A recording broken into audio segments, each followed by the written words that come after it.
2 तारीख को आप लोगों ने एक बड़े प्रेस कॉन्फ्रेंस का आह्वान किया है, क्या है पूरा इसका मामला? 2 अप्रैल को एक राष्ट्रीय कॉन्फ्रेंस की घोषणा हो चुकी है। जिस प्रकार आंदोलन हमारा पूरी दुनिया में फैल चुका है, भारत के कोने कोने तक पहुंच चुका है। अब भारत का हर एक उपासक, हर एक बौद्ध समाज का अनुयायी महाबोधि महाविहार को आजाद कराने के लिए एक मजबूत आंदोलन देखना चाहता है, एक सशक्त संगठन देखना चाहता है, जो अभी तक हमने अपने इस दौर के आंदोलन में नहीं देखा। तो देश भर से आवाज आई, देश भर के बुद्धिजीवी लोगों ने यह कहा कि भंते जी, इस आंदोलन को मजबूती देने के लिए, इस आंदोलन को बचाने के लिए, इस आंदोलन को सफलता तक ले जाने के लिए, सफलता के मुकाम तक इसे पहुंचाने के लिए हमें एक राष्ट्रीय कोर कमेटी की जरूरत है। हमें अखिल भारतीय भिक्खु संघ की जरूरत है। हमें भारत के हर एक भिक्खु की जरूरत है जो इसका नेतृत्व करे, जो इस आंदोलन को एक लंबी लड़ाई के साथ आगे तक बढ़ाए। क्योंकि बौद्ध समाज सोच रहा है, कुछ बौद्ध धर्म उपासक चिंता में डूबे हुए हैं कि जिस प्रकार पिछली बार आंदोलन हमारा जो जीतते जीतते रह गया, जो सफलता के बहुत नजदीक था, जिसमें हमारे बहुत बड़े बड़े वरिष्ठ भिक्खु थे, उसके बावजूद भी हमारे आंदोलन को कुचल दिया गया, जमीन में ढांस दिया गया उसे। क्या इस बार ऐसा तो नहीं हो जाएगा?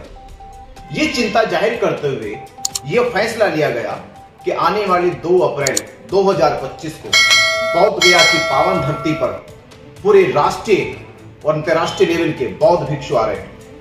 और हम आह्वान कर रहे हैं कि बौद्ध उपासकों से, जो हमारी बड़ी बड़ी बौद्ध उपासकों की संस्थाएं हैं, वो भी अपने प्रतिनिधित्व के तौर पर बौद्ध गया पहुंचे और 2 अप्रैल को महाबोधि महाविहार को आजाद कराने के लिए एक राष्ट्रीय कमेटी का गठन करें।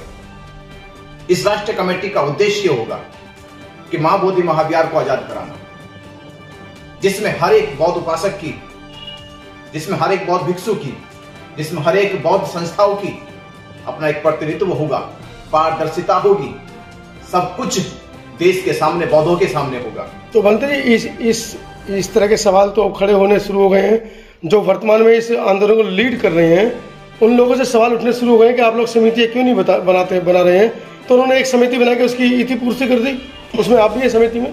देखिए, मैं इस बात को बहुत ही जोर शोर से उठा रहा हूँ। जिस दिन मैं यहाँ पे आया, मुझे करीब 25 दिन महाबोधि महाविहार के आंदोलन में लगातार बोध गया में हो गए। पूरे भारत ने देख लिया है किस तरह से महाबोधि महाविहार के आंदोलन की आवाज को बुलंद किया गया है। और मैं तब से उस चिंता में डूबा हूँ, क्योंकि हम भी कैडर से निकल के आए हैं, हमने भी पढ़ाई करी है, समझा है कि संगठन की ताकत क्या होती है, एकता की ताकत क्या होती है।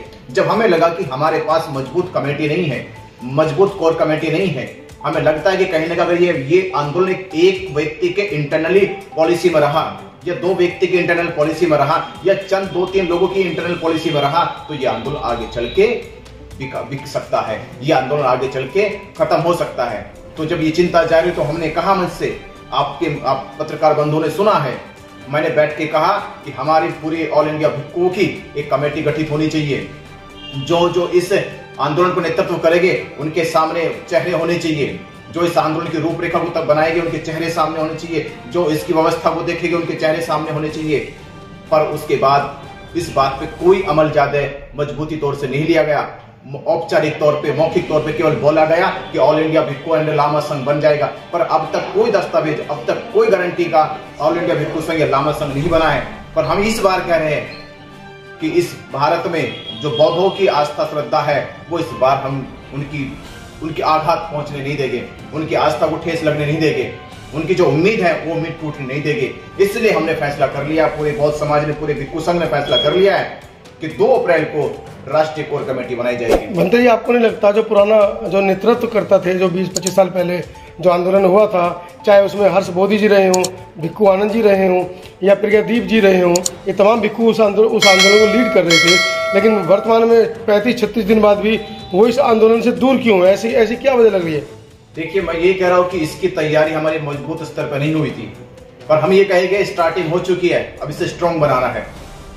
स्टार्टिंग किसी भी तरह से हुई हो, स्टार्टिंग हो गई आंदोलन की, पूरे देश में ये आवाज पहुंच गई है। अब इसे स्ट्रांग बनाना है। ये स्ट्रांग बनेगा तो ये एक अच्छी सी फाइट कर पाएगा। तो आप लोग ऑल इंडिया बुद्धिस्ट फोरम के साथ मिलकर इस लड़ाई को लड़ेंगे या अपना नया मंच तैयार करेंगे? देखिए, यहाँ संगठन की कोई लड़ाई नहीं है। महाबोधि महाविहार ना तो किसी संगठन की लड़ाई का है, ना किसी बौद्ध भिक्षु का है, ना किसी धम्म उपासक का है। महाबोधि महाविहार पूरे बौद्धों की आस्था का आंदोलन है। महाबोधि महाविहार पूरी दुनिया के बौद्धों की आस्था का मामला है। तो ये आंदोलन केवल बौद्धों के लिए, बौद्ध भिक्षुओं के लिए है, किसी संस्था के लिए नहीं है। भंते जी, आपका क्या कहना है इस पूरे मामले पर?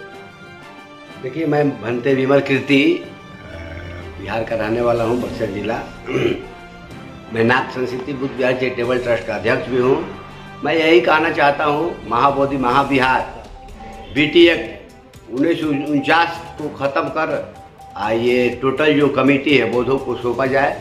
अब 9 कमेटी रहेगा तो 10 रहेगा, 12 रहेगा, ये सब बौद्ध लोग मिलकर इसका निर्णय लेंगे। कहने का मतलब बहुत सारा संगठन है। संगठन एक दो नहीं है, अनेकों संगठन पूरे भारत के हर राज्य में चलता है। कहने का मतलब कोई एक संगठन आके कहता है मेरे नीचे आओ, तो बहुत सारे संगठन, 2-4 संगठन आ सकता है, मगर सभी संगठन एक नीचे नहीं आएगा।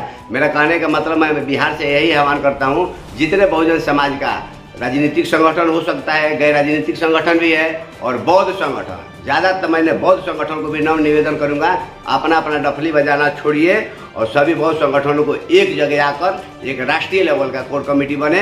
इसमें महाबोधि महाविहार को हम लोग जल्द से जल्द मुक्त कर सकते हैं। अगर एक जगह हमारे लोग नहीं आएंगे, सभी संगठन के लोग, तो महाबोधि महाविहार मुक्त होने वाला नहीं है। अगर महाबोधि महाविहार को मुक्त करना है तो सभी बौद्ध संगठन एक जगह आकर तन मन धन देकर और इस महाबोधि महाविहार को हम एक जगह आकर एक राष्ट्रीय लेवल का कोर कमेटी बने। इसमें महाबोधि महाविहार को हम लोग जल्द से जल्द मुक्त कर सकते हैं। अगर एक जगह हमारे लोग नहीं आएंगे, सभी संगठन के लोग, तो महाबोधि महाविहार मुक्त होने वाला नहीं है। अगर महाबोधि महाविहार को मुक्त करना है तो सभी बौद्ध संगठन एक जगह आकर तन मन धन देकर और इस महाबोधि महाविहार को हम लोग लेकर आएंगे। इसके लिए हम लोग छोड़ने वाले नहीं है। जान चली जाएगी मगर आन बान शान नहीं जाएगी। इसीलिए जीना है तो मरना सीखो, ज्ञान के लिए पढ़ना सीखो, हक के लिए लड़ना सीखो और महाबोधि महाविहार मुक्ति आंदोलन को प्राप्त करने के लिए सब लोग बौद्ध गया आना सीखो। हम लोग को, आप लोग को यही नम्र निवेदन करते हैं कि आने वाले 2 अप्रैल को बड़े पैमाने पर राष्ट्रीय लेवल पर भिक्षु संघ को भी बुलाया गया है।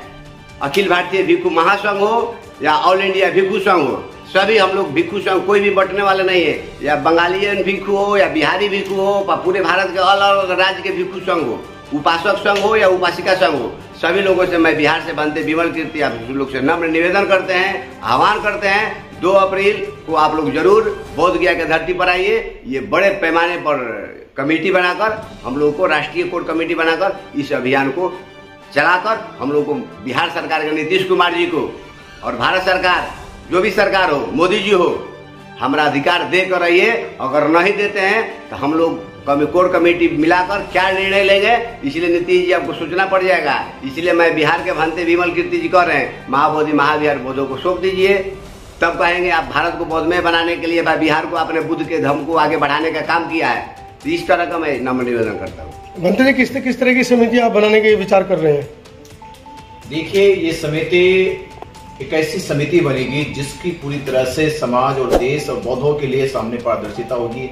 ऐसी समिति की जो एक धरने को चलाएगी, ऐसी व्यवस्था समिति बनाई जाएगी। ऐसी समिति बनाई जाएगी जो पूरे भारतीय के भारत के साथ और भारत के बाहर बौद्ध रहने वालों के साथ एक समन्वय स्थापित करेगी। ऐसी समिति बनाई जाएगी जो पूरे लेखा जोखा को देखेगी। ऐसी समिति बनाई जाएगी जो आंदोलन को मजबूत कड़ी तक या आंदोलन को सफलता तक कैसे लेके जाएगी। ऐसी समितियां बनाई जाएगी। कहाँ कैसे कर पाएंगे? प्रशासन आपके साथ नहीं है, हमेशा पुलिस प्रशासन स्वयं पार्टी बनकर आप लोगों के ऊपर अत्याचार कर रहा है, एफआईआर दर्ज कर रहा है, जेलों में बंद कर रहा है। कल भी 6-7 पत्रकारों को 10 घंटे के लिए बंद कर दिया गया। देखिए, प्रशासन अपना काम करता है।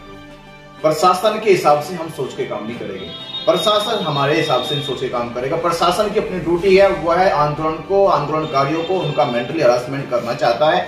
आपने देखा कल पत्रकार बंधुओं को, हमारे जो सम्मानित पत्रकार बंधु है, जो बड़ी बुलंदी से इस आवाज को उठा रहे थे, जो बड़ी ताकत से मुखरता के साथ इस आंदोलन की आवाज बने, देश तक उन्होंने अपनी बात को पहुंचाया, आंदोलन को लोगों तक पहुंचाया। उन हमारे पत्रकार बंधुओं को 10 घंटे पुलिस स्टेशन में बैठा के रखा। जबकि कोई केस नहीं, कोई एफआईआर नहीं, कोई वारंट नहीं, कोई एप्लीकेशन नहीं। अब आप पूछे प्रशासन से कि 10 घंटे पत्रकारों को क्यों बैठाया गया? अरे दिल्ली पुलिस जो केंद्र से चलती है वो भी अधिक से अधिक घंटे से ज्यादा नहीं बैठाती है। 1 घंटा बैठाएगी, चाय पानी नाश्ता कराएगी, फिर कहेगी ठीक है हाथ जोड़ेगी चले जाइए। पर बिहार पुलिस ने 10 घंटे पुलिस स्टेशन में बैठा के रखा। इसका अर्थ यह है कि प्रशासन केवल हमारा मेंटली हरासमेंट करना चाहता है, वो बिल्कुल होने वाला नहीं है। आंदोलन मजबूती से आगे बढ़ रहा है और आगे मजबूती से बढ़ेगा और जल्दी जीत हमारी होने वाली। नमो बुद्धाय।